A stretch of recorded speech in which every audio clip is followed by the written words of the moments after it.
Pada video kali ini, kita memasuki wilayah yang jarang disentuh secara jujur. Siapakah sebenarnya Paulus dari Tarsus? Apakah ia sekadar murid setia, atau justru figur yang paling menentukan arah teologi kekristenan modern? Di titik inilah pertanyaan menjadi tajam. Sejauh mana ajaran yang hari ini dikenal luas benar-benar berakar pada Yesus Kristus, dan sejauh mana dipengaruhi oleh konstruksi pemikiran Paulus? Bersama Elia Myron dan Felix Xiao, kita tidak hanya berdiskusi, kita membedah, menguji, dan mungkin mengguncang asumsi yang selama ini dianggap mapan. Setelah kemudian dipegang oleh Petrus ini menjadi semacam kayak Amirul Mukminin. Salah satu yang berdakwah yang cukup terkenal namanya Saul. Saul ini dulu orang yang sangat benci dengan Yesus. Saul tulisannya. Saul, S-A-U-L. Oh, Saul biasa. Saul. Nah, Saul ini lahirnya di Adana, Tarsus. Oh, itu tadi yang aku bilang. Setelah kemudian satu waktu dia kemudian mengklaim dirinya mimpi dengan Yesus, lalu kemudian dia berhijrah, gampangnya gitu. Setelah dia berhijrah, dia ganti nama jadi Paul. Setelah dia berhijrah, dia mendakwahkan agama Kristen. Dan orang ini benar-benar sangat-sangat aktivis. Benar-benar luar biasa. Dia dakwahnya kemana-mana. Setelah dia dakwah kemana-mana, sampailah dia ke Antakia. Antakia, ingat ada siapa dulu? Antakia. Habib An-Najjar. Dia mendakwakan di sana dan dia mendapat pengikut-pengikut dari non-Yahudi. Paham sampai di sini ya? Awalnya kita udah mengatakan berkali-kali Yesus ini adalah orang Yahudi. Dan agamanya untuk diajarkan kepada Yahudi. Orang Yahudi. Nah, ini ada orang yang bukan Yahudi mau ikut nih. Nah, gimana caranya? Padahal ini agama eksklusif. Maka yaudahlah, nggak apa-apalah.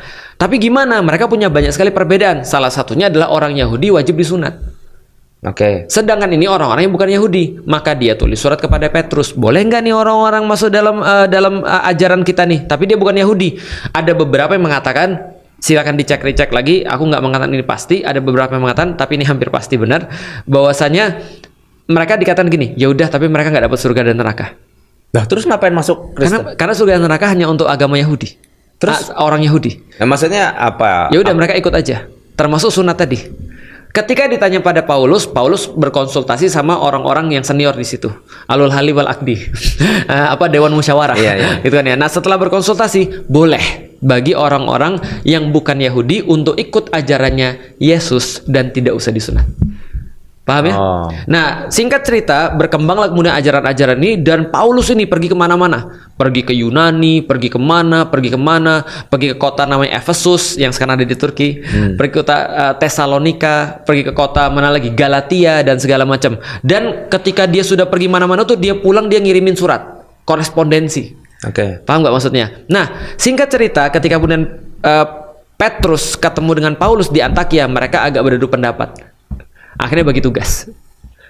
Tugasnya apa? Petrus berdakwah pada orang-orang Yahudi, Paulus berdakwah pada orang-orang non-Yahudi. Maka dia dikenal sebagai rasul untuk orang-orang non-Yahudi. Tapi ada ini nggak, perbedaan keyakinan yang mendasar atas Petrus dengan Paul nggak?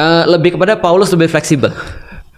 Dia lebih fleksibel banget. Nah, nanti surat-surat Paulus kepada jamaah-jamaah di kota-kota itu yang nanti masuk ke dalam perjanjian baru. Ditambah lagi setelah itu. Nah, jadi perjanjian baru itu nanti kalau teman-teman baca, ya kalau yang muslim mau baca boleh gitu kan ya. Itu kan sebagai penjelas apa yang aku sampaikan. Itu ada surat misalnya kayak yang nggak boleh kan meyakini. Baca boleh dong. Galatia. Suratnya namanya. Roma. Efesus. Nah, itu adalah surat-surat Paulus kepada jamaah-jamaah di situ yang nanti akan beberapa kontradiktif. Misalnya sunat tadi udah aku bilang ya, kerudung misalnya, atau misalnya makanan-makanan yang akhirnya dalam tanda kutip dihalalkan. Kalau aku tinggal di zaman itu ya aku pikir make sense ya, karena kan kita lagi mau berdakwah pada orang non Yahudi. Tentu mereka punya sesuatu yang harusnya ada lebih fleksibel lah kira-kira gitu. Ketika aku baca, terus terang aku respect sama Paulus. Aku respect. Kenapa? Karena dakwahnya tuh luar biasa. Bener-bener dia tuh kayak nggak capek-capek gitu loh bro, maksudnya. Dia diancam di sini, dia teman-temannya pada dibunuhin di mana gitu ketika berdakwah. Nah, ketika dia dakwah bro, itu muncul resistensi dari Romawi. Petrus tadi bukan? Jadi dia dakwah berapa puluh tahun, resistensi daripada orang-orang Romawi. Ingat ya, Yesus kan menurut mereka disalib tahun 33 kira-kira. 33. Nah, maka dari 33 sampai ketika tahun 50-an ini dakwahnya Paulus sudah kemana-mana. dan membentuk jamaah baru, dan itu ancaman bagi orang-orang Romawi. Maka mulailah persekusi orang-orang Romawi. Paulus ini pernah ketemu sama Nabi Isa? Setauku pernah, Oh, karena dia benci banget ceritanya. sama? Sama Yesus. Loh, kok bisa? Dia mau bunuh katanya. Lah, tapi kan ujungnya dia dakwahin. Ya, karena tadi dia mimpi berhijrah, tadi aku cerita. Oh, gitu. Saul jadi Paul tadi itu loh. Oh, iya. Wah, parah nih orang ini. Tapi nanti kalau Ini kan namanya konfirmasi. kalau kita salah maafin ya. Iya. Balik lagi, kita cuma mau kasih tahu konteksnya biar teman-teman paham gitu maksudnya. Iya. Kalau ada yang salah dibenerin aja. Kita jangan dihujat, namanya juga manusia bukan nabi Nabi boy. Iya, Iya. kan ya. Nah, oke. Setelah itu muncullah kemudian persekusi orang-orang Romawi.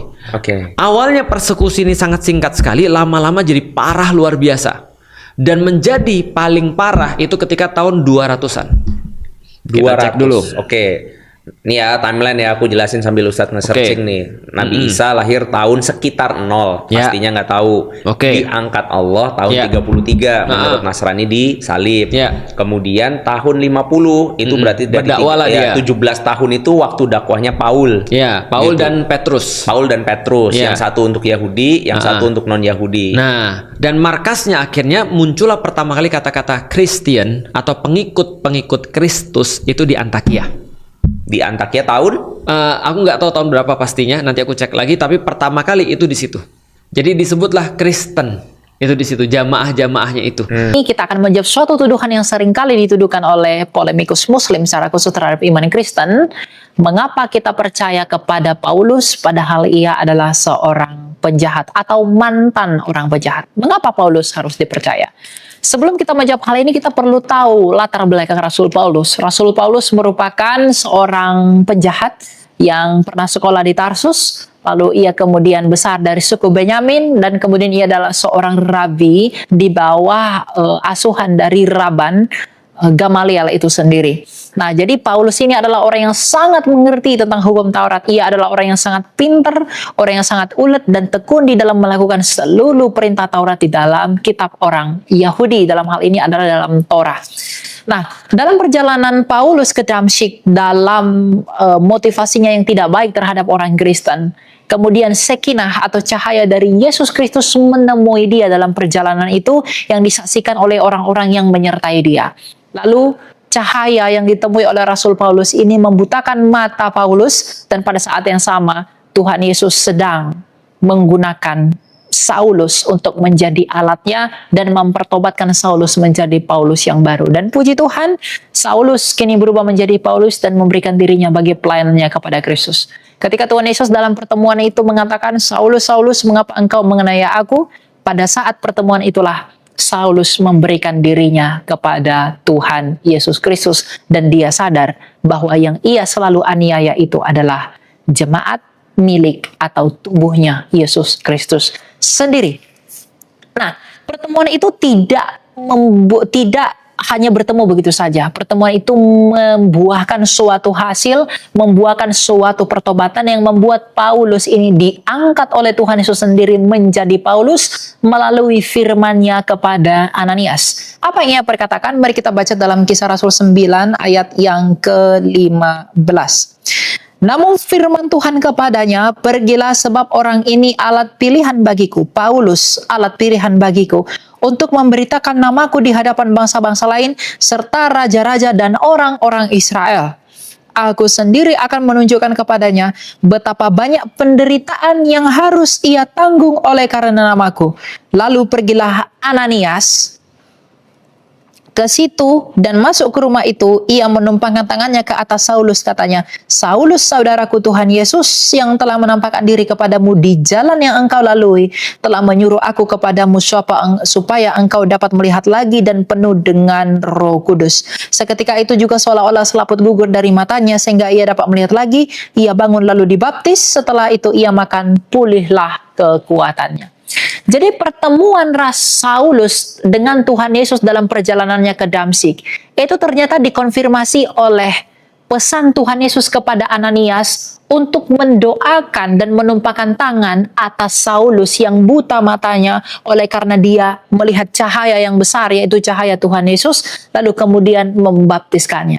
Jadi Paulus sebagai rasul itu tidak hanya diakui oleh Paulus itu sendiri, tetapi justru Tuhan Yesus sendiri yang berbicara kepada Ananias agar Ananias menumpangkan tangan atasnya lalu membaptiskan Paulus. Dengan demikian, kerasulan Paulus yang digunakan oleh Tuhan Yesus untuk mengutus Paulus menjadi pemberita bagi bangsa-bangsa lain, itu bukan hanya klaim dari Paulus, tapi juga dikonfirmasi oleh Ananias yang sebelumnya sudah ditemui oleh Tuhan Yesus dan bahkan diberi perintah untuk menumpangkan tangan atas Paulus dan juga membaptiskannya. Nah, lebih jauh daripada itu juga, sahabat-sahabatnya para rasul dalam hal ini adalah Barnabas. Kalau kita lihat dalam Kisah Rasul 9 ayat 25, itu juga menerima Saulus atau Paulus. Dalam Kisah Rasul 9 ayat yang ke-25 dikatakan demikian. Sungguh pun demikian pada suatu malam murid-muridnya mengambilnya dan menurunkannya dari tembok kota ke dalam sebuah keranjang. Setibanya di Yerusalem, Saulus mencoba menggabungkan diri kepada murid-murid, tetapi semuanya takut kepadanya karena mereka tidak dapat percaya bahwa ia juga seorang murid. Namun, Barnabas menerima dia dan membawanya kepada rasul-rasul serta menceritakan kepada mereka bagaimana Saulus melihat Tuhan di tengah jalan dan bahwa Tuhan berbicara kepadanya dan bagaimana keberaniannya mengajar di Damsyik dalam nama Yesus. Saulus tinggal bersama mereka di Yerusalem dan dengan berani mengajar dalam nama Tuhan. Jadi artinya apa? Barnabas dan juga para murid Tuhan itu mengonfirmasi kerasulan Paulus dengan menerima Paulus bergabung bersama-sama dengan mereka. Jadi kalau para polemikus muslim dalam hal ini selalu mengatakan Paulus kan tidak pernah ketemu tatap muka dengan Yesus, maka bagaimana mungkin dia adalah rasul? Pertanyaan yang sama saya anjurkan kepada Anda. Apakah Muhammad pernah bertemu dengan Allah Subhanahu wa taala? Lalu mengapa Anda menyebut dia rasul? Standar yang sama itu akan membungkam tuduhan Anda. Nah, lebih jauh, tidak hanya bahwa Ananias juga telah mengonfirmasi kerasulan Paulus, Barnabas menerima dia dalam persatuan dengan murid-murid Kristus yang lain, tapi lebih jauh, Soko Guru, pemimpinnya para rasul, itu menerima Paulus dan mengakui kerasulan Paulus dalam sekawan dan sekerja dengan penginjilan Kristus. Dalam hal ini kita lihat dalam 2 Petrus 3 ayat 15. Apa yang diperkatakan oleh Petrus mengenai Paulus? Anggaplah kesabaran Tuhan kita sebagai kesempatan bagimu untuk beroleh keselamatan seperti yang telah dituliskan kepada kamu oleh Paulus, saudara kita yang terkasih sesuai dengan hikmat yang dikaruniakan kepadanya. Artinya Petrus yang adalah pemimpinnya para rasul itu mengakui bahwa Paulus adalah orang yang diberikan hikmat oleh Kristus melalui pengajaran-pengajaran yang dia berikan kepada jemaat-jemaat pada masa itu. Jadi memang Paulus ini diakui sebagai rasul bukan hanya oleh Ananias yang diperintahkan Tuhan Yesus untuk membaptiskan Paulus, diakui oleh Barnabas dan murid-murid yang lain, bahkan Petrus yang adalah pemimpin para murid juga mengakui kerasulan Paulus. Artinya, jadi kalau kita dipertanyakan kepada pertanyaan, mengapa saya harus percaya kepada Paulus? Mengapa saya harus percaya kepada Paulus yang adalah mantan penjahat? Karena Petrus yang adalah muridnya Tuhan Yesus, Barnabas dan juga para murid yang lain, dan juga Ananias juga mengakui kerasulan Paulus. Dan bukti dari semuanya ini sebagai penutup dari konten ini adalah bahwa ternyata Paulus ditemukan mati martir di Roma, di mana kepalanya dipenggal pada tahun 60-an Masehi. Hal ini membuktikan kalau memang Paulus tidak dapat dipercaya, mengapa ia memberikan dirinya mati demi penginjilannya kepada Kristus. Tuhan Yesus pernah berkata bahwa tidak ada kasih yang lebih besar daripada seseorang yang memberikan nyawanya bagi sahabatnya. Paulus yang adalah mantan penjahat telah memberikan nyawanya demi Kristus. Artinya mengapa saya harus percaya kepada dia? Dia tidak mengorbankan sesuatu yang berharga dalam hidupnya. Dia telah mengorbankan nyawanya, rela mati martir demi Yesus Kristus. Apakah alasan bagi saya untuk tidak menerima dia? Sebab apakah yang lebih berharga pada manusia selain daripada nyawanya sendiri? Dan Rasul Paulus, oleh karena pelayanannya kepada Kristus, pertobatannya yang sejati, telah memberikan nyawanya dengan mati martir, kepalanya dipenggal demi nama Kristus. Hal inilah yang membuat kita harus percaya kepada Paulus. Dia telah diakui oleh Ananias, diakui oleh Barnabas, diakui oleh Petrus sendiri, dan bahkan puncaknya adalah dia memberikan nyawanya demi Kristus. Jadi apakah alasan yang cukup untuk kita untuk menolak Paulus? Karena Tuhan Yesus pernah berkata, dari buahnya lah kamu mengenal mereka. Paulus telah berbuah, buah Paulus apa? Ia memberikan nyawanya demi Kristus. Dan lebih jauh, mengapa Alkitab kita banyak tulisan-tulisan Paulus? Jawabannya simpel. Karena dalam Kisah Rasul 9 ayat 15 tadi kita telah baca bahwa memang Paulus dikhususkan oleh Tuhan Yesus menjadi pemberita dan penginjil kepada bangsa-bangsa lain. Oleh karena itulah, mengapa Paulus banyak menulis surat kepada Roma, kepada jemaat di Korintus, kepada orang-orang di Tesalonika, di Galatia, di Efesus, karena memang Paulus dipilih oleh Tuhan Yesus Kristus khusus untuk bangsa-bangsa lain. Dan Paulus menepati panggilan itu dengan menuliskan semua suratnya kepada jemaat-jemaat di luar Yahudi. Dan sekarang kita telah memegang surat itu yang kita kenal dengan surat-surat Rasul Paulus kepada jemaat di Roma, Korintus, Galatia, Tesalonika, Efesus, dan lain sebagainya. Ini membuktikan bahwa meskipun Paulus adalah seorang penjahat, ketika ia bertemu dengan Kristus, pertemuannya dengan Kristus membawa ia kepada pertobatan yang paling mendalam. Ia mengakui dosanya, kemudian ia memberikan dirinya dan rela mati demi Kristus. Artinya dari kisah Paulus ini kita dapat belajar bahwa pertemuan dengan Kristus itu akan menuntun hidup kita kepada pertobatan, bahkan memberikan nyawa kita demi Kristus, sama seperti Paulus yang telah memberikan nyawanya demi Kristus. Paulus itu lebih baik daripada nabi yang tidak punya saksi dalam menerima wahyu.